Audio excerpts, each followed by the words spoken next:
The truth is simple, but it feels revolutionary. You can reprogram your brain to crave studying the same way it craves endless scrolling on social media. Think about that for a moment. The same dopamine rush you get from TikTok, YouTube Shorts, or Instagram Reels. That quick hit of novelty, the spark of surprise, the laugh, the awe, the emotional jolt. That exact same brain mechanism can be redirected toward studying, toward reading, toward learning, toward mastering your future. But here's the challenge.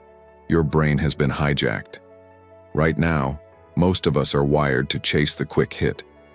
A few seconds of a video, a burst of sound, a flash of color, then another and another. Each swipe is like pulling a lever on a slot machine. Sometimes you see something funny, sometimes shocking, sometimes inspiring. That unpredictability makes the dopamine rush even stronger. It feels addictive because it is addictive. And then, when you finally try to open a book, your brain resists. The words seem dry, the pages feel heavy, the effort seems unbearable.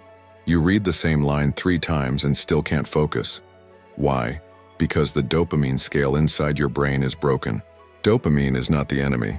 In fact, dopamine is the reason you can feel joy, motivation, curiosity, and drive. It's the chemical that pushes you to move forward, to seek reward, to chase progress. The problem is not dopamine itself. It is how your brain has been trained to expect it. Social media has overloaded your system. Like a fire hose flooding your brain with constant stimulation, it's raised your baseline so high that ordinary activities barely register as pleasurable anymore. So the first step to craving studying is this: reset your baseline. Think of your brain like a scale tilted to one side. The only way to balance it again is by reducing the overstimulation. That's where the concept of a dopamine detox comes in. And don't worry, this isn't about living in the forest for months, abandoning technology, or doing something extreme. It's about small, intentional daily practices. Just 15 minutes a day. Sit with nothing. No phone, no music, no screen, just silence, just boredom, just you and your own thoughts. At first it feels painful. Your brain will scream, "Check your phone, do something, give me stimulation." That's withdrawal. That's proof it's working. After a week, something remarkable starts to happen. Your baseline begins to lower. Suddenly, simple things, a walk outside, the sound of birds, the feeling of fresh air, begin to feel satisfying again. Your brain, deprived of constant novelty, begins to appreciate smaller rewards. This is how you reset the scale. This is how you make ordinary effort feel meaningful again. But lowering your baseline is only half the story. To truly get addicted to studying, you also need to raise studying on your pleasure scale. You have to transform the way your brain perceives it. Right now, your brain thinks studying equals pain, boredom, or obligation. We need to flip that script. How do we do that? By making studying deliver dopamine, by making it rewarding, engaging, even fun. Imagine approaching your textbook not as a chore, but as a treasure map. Every page contains knowledge that can transform your understanding of the world. You're not just memorizing facts, you're unlocking secrets. Think of studying like solving a puzzle. Your brain loves puzzles. It loves progress. It loves completion. So, break your material into small, conquerable chunks. After finishing a section, check it off. Draw a star. Give yourself that visual sign of progress. It may seem small, but every check mark delivers a hit of dopamine. Use the Pomodoro technique. Work for 25 minutes, then rest for 5. Repeat. Your brain loves countdowns and defined challenges. A 25-minute sprint feels achievable. It feels like a game. And the 5-minute break is the reward. But here's the key. During that break, don't sabotage yourself with more social media. Instead, stretch, breathe, or take a short walk. Keep your brain balanced. Another powerful trick. Teach what you're learning out loud. Pretend you're explaining the concept to someone else. When you teach, your brain processes the information differently. It moves from passive recognition to active understanding. And with that comes the dopamine rush of mastery. That satisfying feeling of, I get this, I can explain this, I own this knowledge.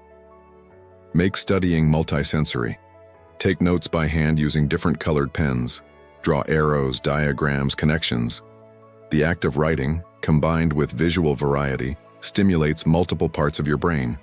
You're not just reading words, you're creating something, and that creative engagement makes it stick. Here's another secret. Connect what you study to what you care about.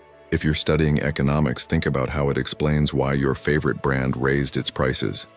If you're studying biology, connect it to how your body works when you exercise. If you're studying history, link it to the shows or games you enjoy. The more personal the connection, the more your brain finds reward in it. Over time, this process rewires your associations. Studying stops feeling like punishment.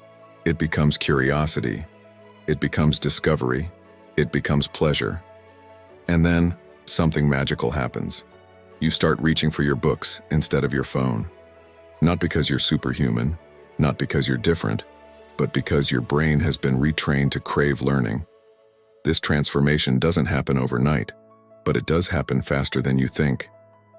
After just 2 weeks of consistent practice, 15 minutes of boredom detox Pomodoro sessions, small rewards, you'll feel the shift. After a month, you may find yourself genuinely craving study time. That's when you realize the truth.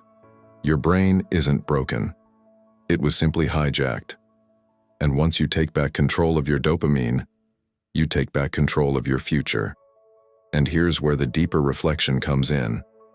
Life itself is built on this principle. What you feed your brain, it will crave more of. Feed it endless distraction, and distraction becomes your addiction. Feed it knowledge, and knowledge becomes your addiction. Feed it discipline, and discipline becomes your addiction. This is not just about grades or exams. This is about the kind of person you become. This is about building a mind that hungers for growth, for mastery, for creation. So the choice is in your hands. Every time you open your phone, you're casting a vote for distraction. Every time you open your book, you're casting a vote for your future. Which future will you choose? Start small. Today, just 15 minutes of boredom. Tomorrow, one focused study session. Then another. Let the snowball roll. Before long, you'll look back and realize you've transformed. Studying won't feel like a burden anymore. It will feel like home, like something your brain craves, like something you can't imagine living without. Because in the end, the greatest addiction you can build is the addiction to becoming the best version of yourself.